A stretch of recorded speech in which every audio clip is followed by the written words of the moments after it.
here we are on YouTube. Ryan and I are hanging out. We're just chilling.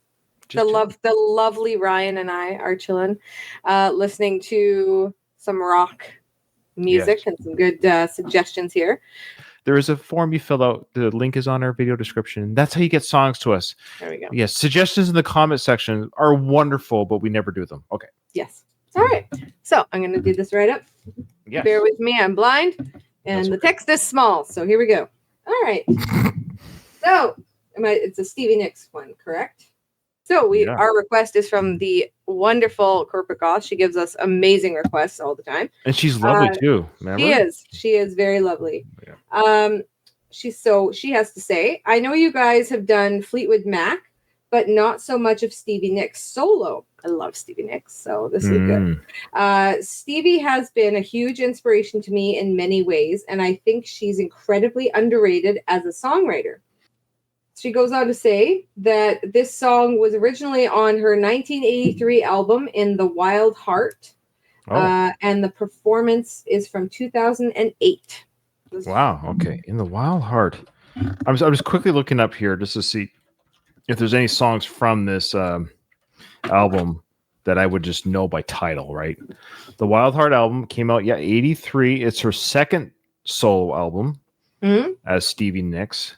Wow. Some of the singles from this album were Stand Back, If Anyone Falls, Nightbird. Nothing rings a bell just by the title. Maybe. Yeah, by titles, that's a tough one for me. Sometimes it's tough, yeah. Now, we have done a few. Now, here's the thing. If you're listening to this and you think that myself, Danielle, Nathan should do more Stevie Nicks / Fleetwood Mac / or whatever artist, obviously, but you're watching this because you're a Stevie Nicks fan, probably. We haven't done a lot. I suspect there's a huge library. Of course, we've done a couple of the hits, but the few Fleetwood Mac stuff that we did, I loved what we heard and watched. There was the dynamic between Stevie and I forget the guitarist name off the top of my head. Her ex. My apologies. Anyways, it was just great stuff. Great drama on stage, great talent, and I would love to see more. So I suspect and hope that we're going to see that now. So Stand Back is a single from that album. So we're going to see that here. Okay, here you go. Ready.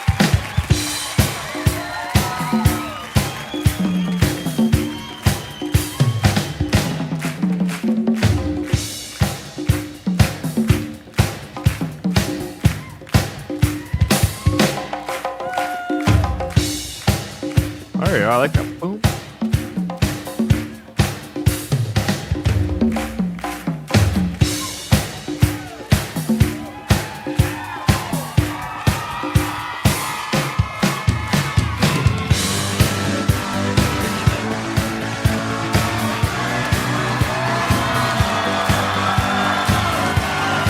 There she is. Yeah.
There you go. There you go. Oh, it's my turn first. Okay. Yes, ma'am. Yeah. Well, they didn't put her in the Hall of Fame for nothing. The Rock Hall of Fame. Wasn't she in there twice? Or was she in there once? I think once for Fleetwood Mac and the other one. Let me answer this question, Nina, very quickly here. Isn't that amazing? Yeah. She's 60 years old there, by the way. 60. Yeah, 2008. She was born in 48. So wow. She's 60 years old in that video. She's 60 years old. Yeah. That high kick though. Dang. Yeah. Dang. Okay. Wow. That's pretty good actually for Yeah. 2008. So she would have been, she's what, 80 something now? She's 77 now. Okay. Yeah. Oh wow. Yeah. The maths. Jeez Louise. Well, it's Stevie Nicks. I really like what's there to say. She's amazing. Always has been. She's an icon. That was a great song. I think I've heard it before, a long time ago. Sure. But also never heard it live and never seen her perform like that. So that was amazing for me. Loved it. Thank you. Yeah, that's what. Yeah, corporate goth. She's corporate always. She nails it. No, she's always very busy. She never very rarely makes her live reactions because she's very busy corporating and she can't get out. She can't get out of the gig. It takes her a long time to get the goth makeup on. Then she has to go work at the corporate gig. Of course. And then so she has very, very little time to be a part of our live reactions. But we love corporate goth so much. She also goes by Patty. She puts down Patty, which is her real name. I don't know if she wants us to say Patty. She's like, stop calling me corporate goth. But we'll never. She'll always be our corporate goth. Okay. CG. Anyways, look, I truly love Stevie Nicks too, but I don't know enough. That's the thing. 10 songs. Let's just say between Fleetwood Mac and Stevie, 10 songs. They have more than 10 songs, right? Oh, and even if I know, of course, the 17 song and Dragging My Heart Around, whatever it might be, I haven't seen them live. So even if I heard the song when I'm sure, yes, Ryan, I'm old. I know people are like, Ryan, how come you never heard? Yeah, sure. When I was 8, 9 years old in my 79 Buick LeSabre with my parents driving. Yes, I'm sure I heard on the AM radio, 1200. Shout out to 1200 CKDA radio, Victoria, British Columbia. I'm sure I heard it. I'm sure I heard it on the AM radio. Okay, I get it. But did I listen to it? Did I even know it was Stevie Nicks? Did I know she was part of Fleetwood Mac? No, I didn't know that history. Okay. So what I'm getting at though is seeing this live. It's it's 17 years ago, but seeing her in this kind of like this late prime of her career, her singing ability with this great band. This is what I want. I want that whole concert. I would love just to watch every track or list from that. I don't know if that's a concert DVD that you can watch. I'm sure there is. She sounds fantastic. I love her band. That's the other thing. When you watch, you can hear the 80s in that song. You can kind of hear it. But when you see it live, it sort of takes away the 80s a little bit because you're seeing the actual instruments being played, the live solo work from the guitar players. Yeah. It's hard to explain the aesthetic because the 80s had an aesthetic, right? And of course, she would have tapped into it in 83.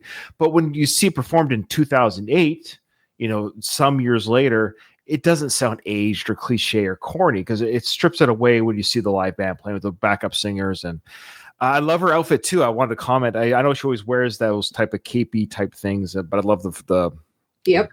Yeah. I come from planet Will. I come from playing.